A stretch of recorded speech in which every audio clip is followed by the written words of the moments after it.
Hi, welcome to Snakes and Adders. Just do a quick video on the green trees.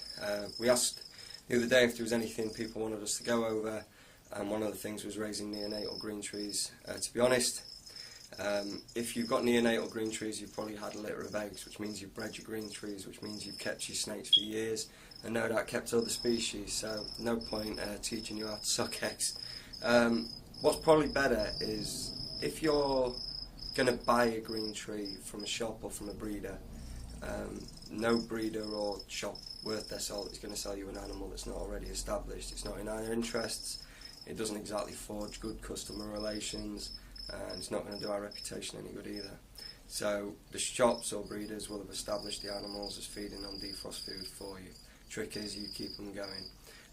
As long as your setup's right, then you really shouldn't run into too much issues. You scrimp on your setup, then it's not going to work, and then we're going to get stuck shed skins, respiratory infections, and then that in turn will get them to refuse their food and they'll not want to eat anymore. The biggest issue that I have with green trees is people's insistence on handling them. You notice that I've got this one out the tank and I've still got it on the perch. I've got no intention of pulling it off the perch either. It's got a prehensile tail that kind of locks in place to hold it on the branches while it's striking out for the birds and bats that it take it as its natural prey. By pulling it off the perch, potentially you do irreparable damage to these vertebrae, and some of the commonly seen issues when this happens is going to be the prolapse and also kinking of the tail. This is something really that can be avoided because there's absolutely no need to get your green tree out. The green trees aren't overly aggressive, they're inquisitive. You can see sniffing my finger, he's having a look round. No signs of aggression, no hissing, no tail wobbling, no nothing. So you can go in and you can do your maintenance and remove any poos or the water bowl without fear of getting struck at, especially during the day because they're fast asleep. They come out and roam around at night. So these are an animal that you can build a very attractive tank round, and they're not a snake that's going to hide away.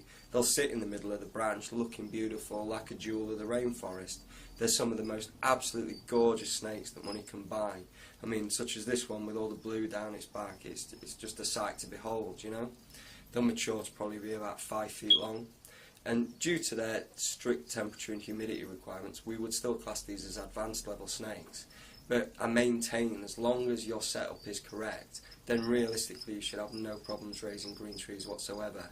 And if you're an experienced keeper and you maybe want that next step or a challenge, and you don't mind the idea of having a display snake, then maybe a green tree would be a good choice for you.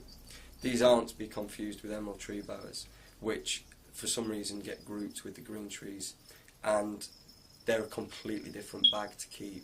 They have cooler temperature requirements, and they're just far harder to maintain. They have constipation issues, they have regurgitation issues. So, you know, realistically, green trees are altogether easier than emerald tree boas, and not to be grouped with them. I wouldn't, you know, the emerald tree boas, you really need to be on it to be keeping them right, whereas the green trees are altogether easier, but still not an easy snake, if that makes sense. So I hope you like the videos. There's more to come. Give us a like, share or comment, and we'll just keep the videos flowing.